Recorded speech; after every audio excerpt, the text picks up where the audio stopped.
Detective Aaron Vale sat at his desk, the office around him fading into background noise. He stared at the email again, at the reflection of himself, looking straight into the camera. The original photo hadn't shown that. He checked the evidence copy from the archive, eyes forward, unmistakable. But the newer version had been digitally altered or replaced. He printed both images side by side, identical down to every shadow, except the gaze. He rubbed a hand across his face. Whoever's doing this has access to archived case files, precinct records, and my personal key, he muttered. Rhea Lang, one of the precinct analysts, stopped at his desk. Captain said you're chasing an old case? Trying to figure out how I ended up in a 20-year-old photo. You're joking. I wish. He handed her the images. That's me, right? She hesitated only a second. Yeah, but this version's cleaner. No print grain, sharper edges. It's like someone reprocessed the negative using modern software. Except the negative hasn't left evidence storage, Aaron said. Then they made a new one, Rhea said quietly. Or they have the same scene staged somewhere else. That thought made his stomach turn. By noon, he was standing inside Haven Street apartments. The building had changed, new paint, new wiring, different tenants, but room 312 still felt wrong. The property manager unlocked the door for him. You cops again. What is it this time? Just need to check the renovation record, Aaron said. The apartment was empty, except for a thin layer of dust. The smell of plaster filled the air. He walked to the far corner, the one from the photo, and turned slowly. Every angle matched perfectly, the window placement, the reflection from the hallway mirror, even the old water stain near the ceiling, faintly visible under new paint. His phone buzzed. A new message. No number again. Welcome back, detective. He froze. The words appeared on screen for only 2 seconds before disappearing completely. Rhea stepped in behind him. You okay? I took a deep breath. Whoever's sending these knows this place inside out. Every angle, every reflection. She looked toward the mirror, unease flickering in her expression. Then they're either watching or waiting. He turned the mirror gently toward the window, hoping to catch the smallest detail of movement outside. Instead, what looked back at him wasn't his reflection. It was the same man from the original photo, standing half a step closer than he should have been. Detective Aaron Vale stumbled back, his pulse hammering. The mirror showed him, same suit, same stance. But the reflection blinked a half second out of sync. Rhea saw it too. Tell me that's a trick of light, she whispered. Aaron stepped forward again. The figure in the glass copied him until he raised his hand. The reflection stayed still.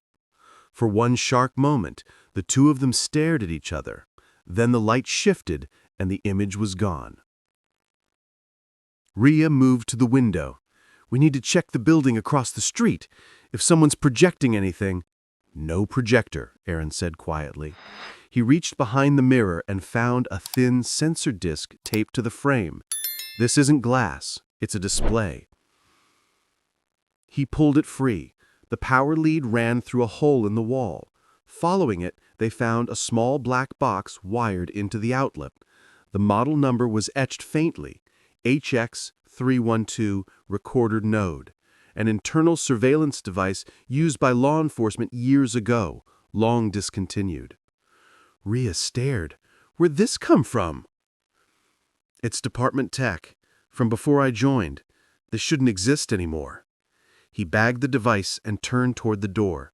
The hallway lights flickered, just once, and the door to the stairwell swung open with a soft creak.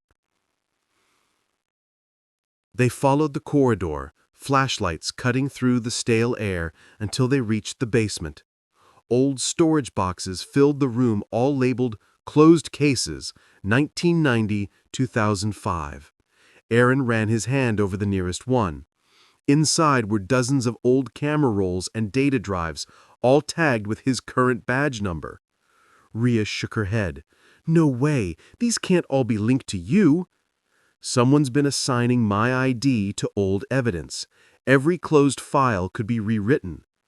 On one of the boxes, a fresh label caught his eye. It wasn't handwritten like the rest, it was printed yesterday.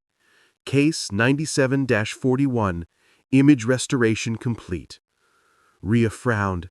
"That's the same number as your photo." Aaron opened the box. Inside were printed contact sheets, hundreds of images from the 2003 scene, each one clearer than the last. In the final frame, his reflection wasn't just in the mirror anymore, he was standing in the middle of the room looking directly into the camera lens. The caption beneath read, "Recreated for accuracy. Confirmed operator, D.A. Vale." Rhea whispered, "They're using you to rebuild the past." Aaron's phone vibrated again. A new message appeared, simple and cold. "Final upload in progress. Please return to room 312 for confirmation." Detective Aaron Vale stood once again outside room 312.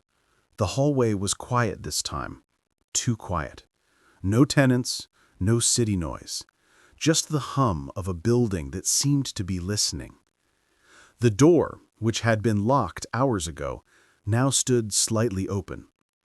Rhea Lang had insisted on calling backup, but Aaron had waved her off. "If this really is about me," he said, "no one else should walk in first." He pushed the door slowly. The apartment lights were on again, soft and warm. On the table lay a single photograph, newly printed, still glossy. It was the same image from 2003, but now the reflection was gone. In its place stood a camera on a tripod aimed directly where he stood now. Rhea entered behind him. "You think someone's here?" Aaron shook his head. "No, I think this is the end of the setup." The old mirror was back on the wall, perfectly centered, its surface clear. His own face looked tired, older, but this time it mirrored him perfectly. He stepped closer and saw, faintly at the bottom corner, an evidence tag taped to the glass. Case 97-41, final entry logged. The light flickered once. The camera on the tripod clicked. The shutter sounded echoed through the room. A new photo slid out from the side of the printer on the table. It showed the same scene, Aaron and Rhea standing by the mirror. Only one detail didn't match. In the image, Aaron was alone. Rhea stepped closer. "That photo was just taken. Why aren't I in it?" Aaron stared at it, his throat dry. "Because this isn't recording what's here. It's recording what's archived." He looked back at the mirror, suddenly understanding. Someone's rewriting case records in real time, through every image tied to old evidence. His phone vibrated once more. The screen lit up with a single line of text. "Case closed. Record updated. Subject integrated." The reflection blinked. For an instant, Rhea saw two Aarons, one real, one faint and still. And then the image in the mirror steadied, showing only her. The printer clicked again, spinning out a new label. Operator, Detective R. Lang. Case assigned. Rhea whispered, "It's starting again." Detective Aaron Vale sat in his car outside the precinct, the photograph balanced on the steering wheel. The face in the reflection seemed to stare back at him even now. He checked the timestamp twice, triple-checked the chain of custody. Everything about the image was authentic. He ran his fingers over the film envelope again. April 12, 2003. That was 2 years before he even applied for the academy. At that time, he was still a student living hundreds of miles away. There was no possible connection, not one he could explain. He called the city's property office. "This is Detective Vale, badge 6241. I need to confirm a renovation permit for Haven Street Apartments, room 312. The clerk clicked through files. "Permit filed and approved last week," she said. "Signed electronically by a supervising inspector, A. Vale." He pinched the bridge of his nose. "Can you send me the original submission?" "Already attached to your department account," the clerk said. "Strange coincidence." When he opened the document on his laptop, his digital signature was there. Correct timestamp, correct credentials, same encrypted key used for official reports. Someone had accessed the city system under his name. At headquarters, he met Captain Ruiz in the hallway. "You've been signing off on city work now?" Ruiz joked. But when Aaron didn't smile, the captain frowned. "Someone used my credentials," Aaron said. "They filed an inspection order tied to a case from 2003. Ruiz's expression shifted to concern. "You're saying identity fraud?" "Worse. Whoever did it knew the access pattern. They had my encrypted ID." They pulled security logs. No signs of a breach. The file trail looked legitimate. But in the metadata of the digital signature, one line stood out. Signature origin, precinct, workstation number 3, 20 years prior. Ruiz stared at the screen. "That's impossible. Those systems didn't even have digital encryption then." Aaron leaned closer. "Maybe the date was altered." "Or maybe," Ruiz said slowly, "someone built this to look exactly right." Before either of them could continue, Aaron's phone buzzed. A new email arrived from an unknown sender. Subject: "You were there. You just don't remember yet." Attached was a photo, the same image from the evidence file, only now, in the reflection, the man's eyes were turned directly toward the camera. Detective Aaron Vale had worked cold cases for most of his career. Boxes stacked to the ceiling, faded evidence tags, photographs that smelled of dust and toner. That was his world. He preferred the silence. That morning, he sat alone in the records room, reviewing case 9741. A single homicide, one victim, no suspects.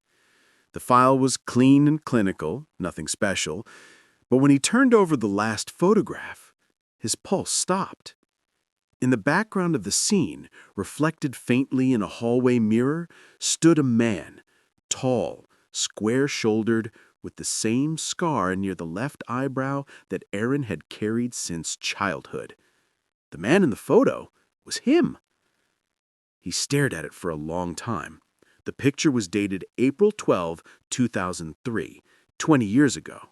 Aaron had been a teenager then, living in another city entirely.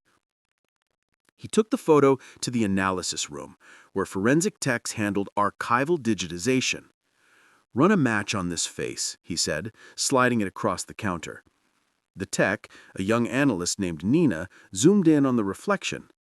"Looks like you," she said with a half smile. "Don't joke," Aaron said quietly.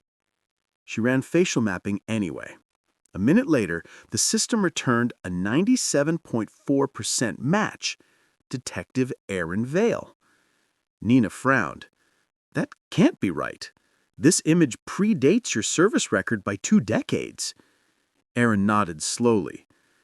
"Check if the negative still exists." She pulled the box. It did. Original film, untouched, sealed in evidence for 20 years. The negative showed the same image, same face, same reflection. He sat down, staring at the print. His first thought wasn't fear, it was confusion. The kind of confusion only a detective feels when logic refuses to cooperate. He searched the old investigator's notes. The crime scene location was listed as Haven Street Apartments, room 312. The case was unsolved. The victim, a woman named Claudia Reeve, had been found alone. I whispered to myself, "Why am I in this picture?" Nina hesitated before speaking. "Detective, you might want to see this." She pulled up the building registry. The current owner had filed a renovation request last week under Aaron's signature.